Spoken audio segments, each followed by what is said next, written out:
안녕하십니까? 인생의 복잡한 문제들을 말씀으로 단칼에 해결해주는 김종근 목사의 쾌도 남마입니다.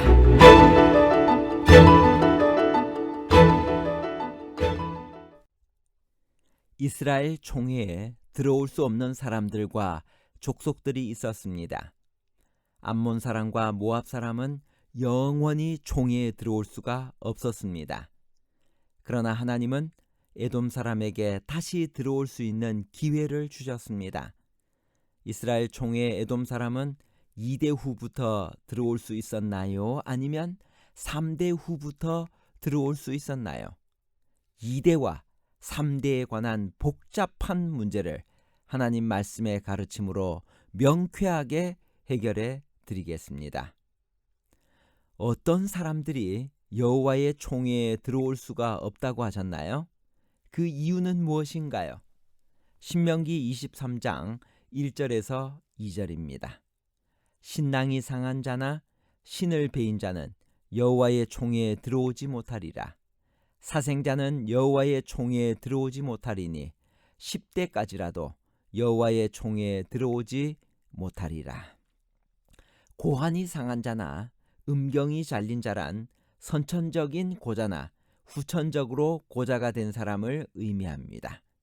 여호와의 총회란 넓은 의미에서는 이스라엘 백성 전체를 의미할 때 쓰였고, 좁은 의미로는 이스라엘의 공적인 모임을 뜻하기도 합니다. 고자는 총회에 들어올 수 없다는 규례는 신체를 훼손하는 것을 하나님께서 싫어하신다는 것을 말하는 것이지, 장애를 가진 사람은 구원받을 수 없다는 말이 아닙니다. 사도행전 8장 27절에서 38절에 보면 한 내시를 구원하기 위하여 하나님께서 빌립을 보내시는 장면을 볼 수 있습니다. 사생자는 간음이나 근친 상간을 통하여 혹은 창기에게서 난 자녀를 의미합니다. 역시 부정하다고 생각되어 이스라엘의 모임에 참여할 수 없었습니다. 이스라엘의 총회에 참가할 수 없는 족속은 누구이며 참가할 수 없는 이유는 무엇인가요? 신명기 23장 3절부터 있는 말씀입니다. 암몬 사람과 모압 사람은 여호와의 총회에 들어오지 못하리니 그들에게 속한 자는 10대뿐 아니라 영원히 총회에 들어오지 못하리라. 그들은 너희가 애굽에서 나올 때 떡과 물로 너희를 길에서 영접하지 아니하고 메소포타미아의 부돌 사람 부올의 아들 발람에게 뇌물을 주어 너희를 저주케 하려 하였으나 내 하나님 여호와께서 너를 사랑하심으로 발람의 말을 듣지 아니하시고 그 저주를 변하여 복이 되게 하셨나니. 암몬 사람과 모압 사람은 영원히 총회에 들어올 수 없었습니다. 그들은 이스라엘 백성들에게 길을 내어주지 않았으며 떡과 물을 공급해 주지 않았고 발람에게 뇌물을 주어 이스라엘을 저주했기 때문입니다. 에돔 사람은 3대가 지난 후에는 여호와의 총회에 들어올 수 있었습니다. 진영을 더럽히는 것으로 생각되어 진영 안에 머물 수 없는 것에는 어떤 것들이 있었나요? 신명기 23장 9절에서 14절. 내가 대적을 치러 출전할 때 모든 악한 일을 스스로 삼갈지니 너희 중에 누가 밤에 몽설함으로 부정하거든 진 밖으로 나가고 진 안에 들어오지 아니하다가 해질 때 목욕하고 해진 후에 진에 들어올 것이요 너의 진 밖에 변소를 베풀고 그리로 나가되 너의 기구에 작은 삽을 더하여 밖에 나가서 대변을 통할 때 그것으로 땅을 팔 것이요 몸을 돌이켜 그 배설물을 덮을지니 이는 내 하나님 여호와께서 너를 구원하시고 적군을 내게 붙이시려고 내 진중에 행하심이라. 그러므로 내 진을 거룩히 하라. 그리하면 내게서 불합한 것을 보시지 않으므로 너를 떠나지 아니하시리라. 영적으로 혹은 육적으로 부정하다고 판정을 받은 사람은 진영 안에 머물 수 없었습니다. 몽설은 여러 예 중에 하나입니다.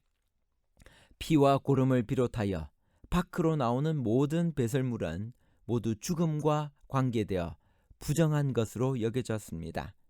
화장실을 사용하고 싶으면 삽을 가지고 진영 밖으로 나가야 했습니다. 용변을 본 후 가지고 간 삽으로 배설물을 잘 덮어서 처리했습니다. 이렇게 부정한 것들을 진 밖으로 내보내는 것은 첫째로 위생 문제 때문이었고, 둘째는 성소가 있는 진영이 거룩한 곳이기 때문입니다. 부정한 사람들은 저녁 무렵에 몸을 깨끗이 씻고 해가 진 후에야 진에 들어올 수 있었습니다. 주인에게서 도망친 노예를 어떻게 하라고 했나요? 신명기 23장 15절에서 16절. 종이 그 주인을 피하여 내게로 도망하거든 너는 그 주인에게로 돌리지 말고 그가 너의 성읍 중에서 기뻐하는 곳을 택하는 대로 너와 함께 내 가운데 거하게 하고 그를 압제하지 말지니라. 주인에게서 도망친 노예는 붙잡히면 죽음의 형벌이 기다리고 있었습니다. 그러나 하나님의 백성은 그런 약자를 위협하거나 압제하거나 신고하여 잡혀 죽도록 하면 안 되었습니다. 오히려 거할 곳을 마련해 주고 살 길을 열어주어야 합니다. 약자를 적극적으로 도와주어야 하는 것입니다. 이스라엘 중에는 무엇이 있을 수 없다고 했나요? 창기가 번 돈이나 남창의 소득 등 불의한 재물을 하나님의 성전에 바칠 수 있었나요? 신명기 23장 17절에서 18절. 이스라엘 여자 중에 창기가 있지 못할 것이요 이스라엘 남자 중에 미동이 있지 못할지니 창기의 번 돈과 개 같은 자의 소득은 아무 서원하는 일로든지 내 하나님 여호와의 전에 가져오지 말라. 이 둘은 다 내 하나님 여호와께 가증한 것임이니라. 하나님께서는 창기가 번 돈과 개 같은 자의 소득은 하나님의 성전에 가져오지 말라고 이야기했습니다. 창기가 번 돈을 가져오지 말라고 했던 그 이유는 성전 매춘과 우상 숭배를 통하여 그들이 가져온 하나님께서 받으시기에는 부적합한 헌금이었습니다. 그리고 여기 개 같은 자의 소득이라고 했는데 이 개는 무엇을 의미할까? 17절에 미동을 가리키는 말로 쓰였습니다. 히브리어에서 이 말은 경멸적인 용어인 것입니다. 형제에게 빌려준 돈에 대하여 이자는 어떻게 했나요? 타국인에게 빌려준 돈에 대하여는 어떻게 했을까요? 순종하면 어떤 보상을 주신다고 했나요? 신명기 23장 19절에서 20절. 내가 형제에게 꾸이거든 이식을 취하지 말지니 곧 돈의 이식, 식물의 이식, 무릇 이식을 낼 만한 것의 이식을 취하지 말 것이라. 타국인에게 내가 꾸이면 이식을 취하여도 가하거니와 너의 형제에게 꾸이거든 이식을 취하지 말라. 그리하면 내 하나님 여호와께서 내가 들어가서 얻을 땅에서 내 손으로 하는 범사에 복을 내리시리라. 이자를 받는 것은 정당한 금융 행위이며 경제 활동에 필요한 것입니다. 따라서 이방인에게 돈을 빌려주고 이자를 받는 것은 아무 문제가 없습니다. 이스라엘 백성들 사이에서도 정당한 금융 활동은 허락되었을 것입니다. 여기서 이자를 받지 말라는 형제란 출애굽기 22장 25절에서 27절에 가난하여 빚을 갚을 길이 없는 사람을 말합니다. 하나님께 서원한 것은 어떻게 해야 하나요? 서원을 이행하지 않으면 어떻게 되나요? 신명기 23장 21절. 내 하나님 여호와께 서원하거든 갚기를 더디하지 말라. 내 하나님 여호와께서 반드시 그것을 내게 요구하시리니 더디면 내게 죄라. 하나님께 서원한 것은 본인에게 손해가 오더라도 이행해야 합니다. 그러나 서원은 강요되어서는 안 되고 억지로 해서도 안 됩니다. 부흥성회 같은 곳에서 분위기를 고조시켜 헌금을 강요하다시피 하는 일이 있다면 잘못된 일입니다. 결론입니다. 첫 번째, 이스라엘 총회의 에돔 사람은 3대 후부터 들어올 수 있었습니다.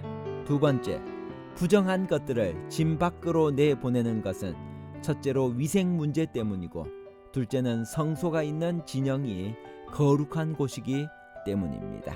세 번째, 가난한 사람에게서 이자를 받지 말고 서원한 것은 반드시 갚아야 했으며 하나님께 드리는 헌금은 정당하고 깨끗한 것이어야 했습니다. 감사합니다.